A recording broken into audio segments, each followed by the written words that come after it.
Hey everyone. Alright, so today's video is going to be a little different.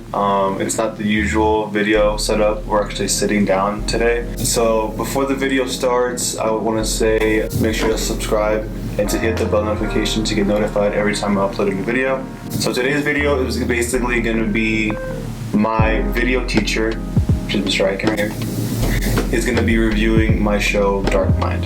So I guess a little bit of background. We basically came up with the story in a span of 5 days. Okay. And from there we scripted, which took about a week.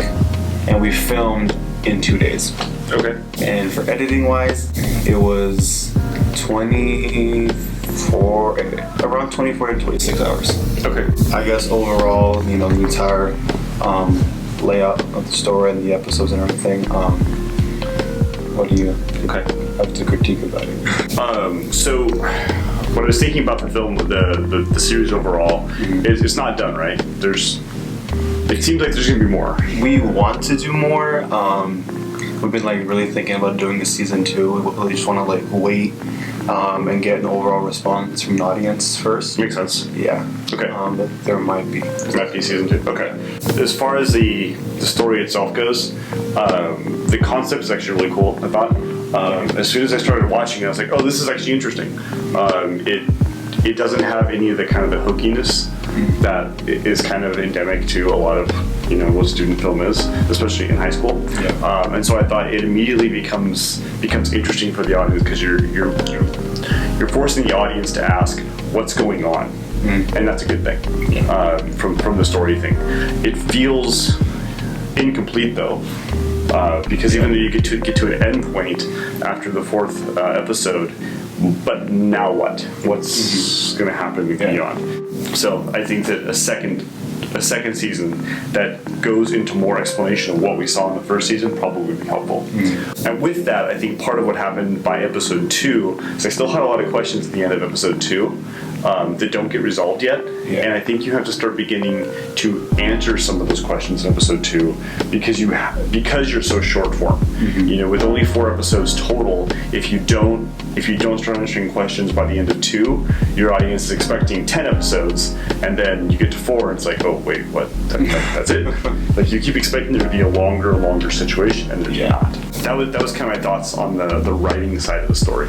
As far as the filming side of it, you did a lot of interesting stuff with camera angling. I noticed a lot of Dutch angles happened. You were trying to show that disorientation. But I also think you would have benefited from probably more time filming to shoot the sequence from probably 5 or 6 different locations.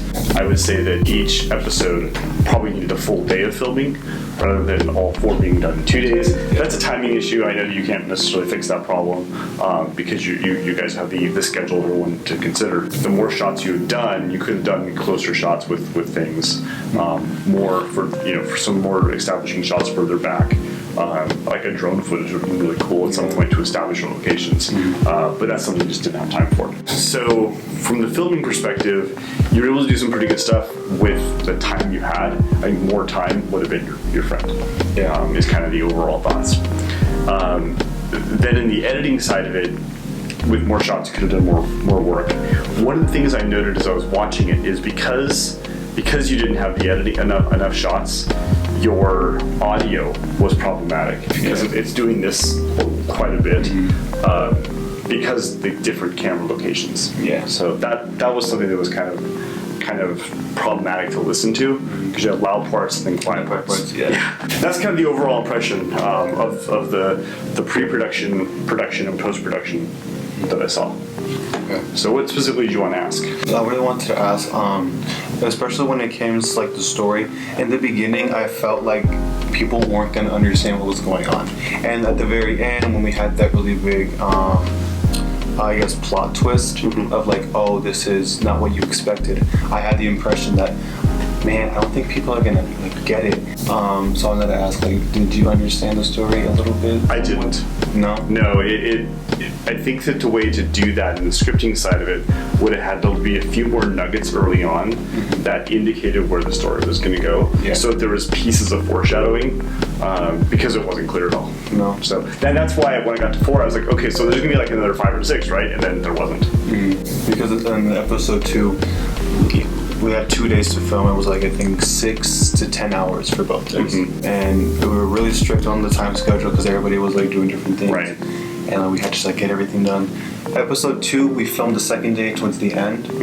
And whenever actors had to leave, and then like we couldn't do it. Yeah. At that point, you're screwed. Yeah. I mean, you're limited by the fact that you're not doing a professional production. You're limited by the fact that you don't have a crew who's going to sit here and be on set because they're getting paid. Yeah. Your actors are going to leave because they have to go to work. You know, like there's nothing you can do about that. So, and I think episode 2 did feel a bit rushed because of that.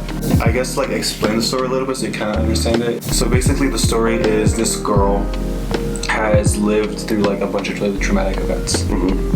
First episode, it was she witnessed a murder. Right. Episode 2, she has a best friend and she gets hit by a car. Right. That's why at the very end of episode 2, it's like really abrupt. Yeah, and it was clear there was a car accident. Yeah. And then for episode 3, she has to like relive memories with her younger brother who was abused by their father. Episode 4, it's mainly Maya, the main character, who I really wanted to like reflect on. Because like she's trying to figure out what's going on. She's having all these like different emotions. She's scared. She's mad. At one point, she ends up killing her brother.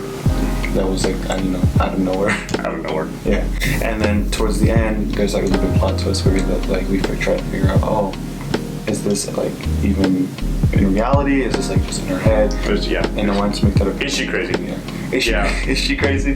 Trying to make the connection between 1 and 2, and then 2 and 3, and then 3 and 4 was tough. Because what really was happening is it seemed like she was having this segment, then this segment, then this segment, but the interrelation between them all was tough to see as was happening. I think the only time we ever like call back to an episode or anything is at the end, or like almost going towards the end of 4, when Lori comes back. That was the only time. That's the only callback, yeah. So if you had to give my show a Rotten Tomato score.